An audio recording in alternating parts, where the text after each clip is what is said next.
চাঁদপুরের মেঘনায় জাহাজে ৭ শ্রমিক হত্যার প্রতিবাদে নৌযান শ্রমিকদের ডাকা কর্মবিরতি প্রত্যাহার করা হয়েছে। দাবি পূরণের আশ্বাসে শনিবার রাতে ধর্মঘট প্রত্যাহার করা হয়। বাংলাদেশ জাহাজ শ্রমিক ফেডারেশন ও নৌযান শ্রমিক কর্মচারী ইউনিয়নের সাধারণ সম্পাদক সবুজ শিকদার এই তথ্য নিশ্চিত করেছেন। গত সোমবার চাঁদপুরের মেঘনা নদীতে কার্গো জাহাজে ৭ জনকে খুন করা হয়। এর প্রতিবাদে ও নৌপথে নিরাপত্তা নিশ্চিত সহ ৪ দফা দাবিতে কর্মবিরতির ডাক দেয় বাংলাদেশ নৌযান শ্রমিক ফেডারেশন। শুক্র ও শনিবার তাদের কর্মবিরতির কারণে স্থবিরতা নেমে আসে। বন্ধ থাকে সব নৌযানে পণ্য ওঠানামা। সরকার দাবি মেনে নেওয়ার আশ্বাস দিলে শনিবার রাতে ধর্মঘট প্রত্যাহার করে নেয় শ্রমিকরা। এ নিয়ে আরো বিস্তারিত জানাতে চাঁদপুর থেকে সরাসরি যুক্ত হচ্ছেন সহকর্মী নজরুল ইসলাম তালুকদার। কথা বলবো তার সাথে।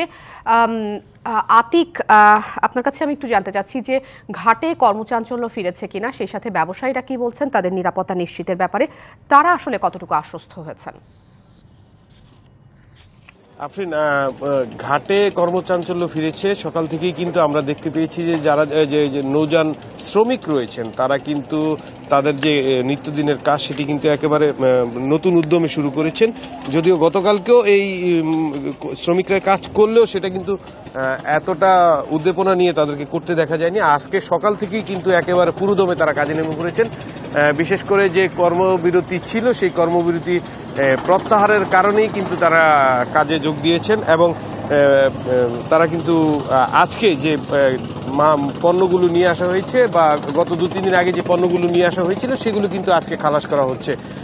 আমি একটি বিষয় জানিয়ে রাখি, এই যে চাঁদপুর যে বাণিজ্যিক এলাকার যে পণ্যগুলো সেগুলো কিন্তু দেশের বিভিন্ন প্রান্ত থেকে, বিশেষ করে ফরিদপুর ও পাবনা থেকে কিন্তু চাঁদপুরের উদ্দেশ্যে নিয়ে আসা হয় এবং সেই পণ্যগুলো কিন্তু এই স্থানেই খালাস করা হয় এবং এখান থেকে চাঁদপুরের প্রায় বিভিন্ন অঞ্চলে চলে যায়।